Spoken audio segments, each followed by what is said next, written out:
జోస్నాస్ Annapurna caterers మా వద్ద అన్ని రకాల శుభకార్యాలకు రుచికరమైన వెజిటేరియన్ వంటలు చేయబడును. కాంప్లిమెంటరీ పాసులు కాంట్రవర్సీకి కారణమయ్యాయి. ఎస్ఆర్హెచ్ వర్సెస్ హెచ్సిఏ అన్నట్టుగా జరుగుతున్న ఫ్రీ పాస్ల వివాదం ఎట్టకేలకు క్లోజ్ అయింది. ఎస్ఆర్హెచ్ ప్రతినిధులతో భేటీ అయిన హెచ్సిఏ సెక్రటరీ దేవరాజ్ కీలక అంశాలను ఎస్ఆర్హెచ్ ప్రతినిధుల ముందు పెట్టారు. ఎస్ఆర్హెచ్, హెచ్సిఏ, బీసీసీఐ మధ్య జరిగిన త్రైపాక్షిక ఒప్పందాన్ని పాటించాలన్నారు. రూల్స్ ప్రకారం స్టేడియం సామర్థ్యంలో 10% టికెట్లను హెచ్సిఏకి కేటాయించాలన్నారు. హెచ్సిఏ నుంచి ఎస్ఆర్హెచ్కి ఎదురైన సమస్యలను కూడా చర్చలతో పరిష్కరించుకుందామన్నారు. దీంతో హెచ్సిఏకి 3,900 ఫ్రీ పాస్లను కేటాయించేందుకు ఎస్ఆర్హెచ్ సిద్ధమైంది. ఫ్రీ పాస్ల విషయంలో ఎస్ఆర్హెచ్, హెచ్సిఏ మధ్య గత కొన్ని రోజులుగా వివాదం నడుస్తోంది.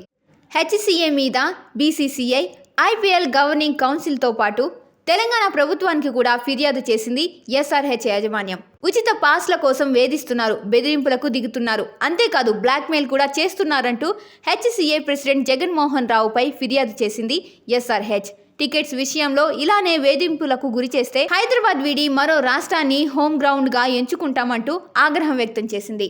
ఎస్ఆర్హెచ్కి కౌంటర్గా హెచ్సిఏ సైతం గట్టిగానే వాదించింది. ఇలా ఇరు వర్గాల మధ్య నడుస్తున్న వివాదంపై ఇటు తెలంగాణ ప్రభుత్వం స్పందించింది. హైదరాబాద్ ఇమేజ్ను దెబ్బతీసే ప్రయత్నాలు ఎవరు చేసినా ఊరుకునే ప్రసక్తే లేదంటూ విజిలెన్స్ ఎంక్వైరీకి ఆదేశించింది.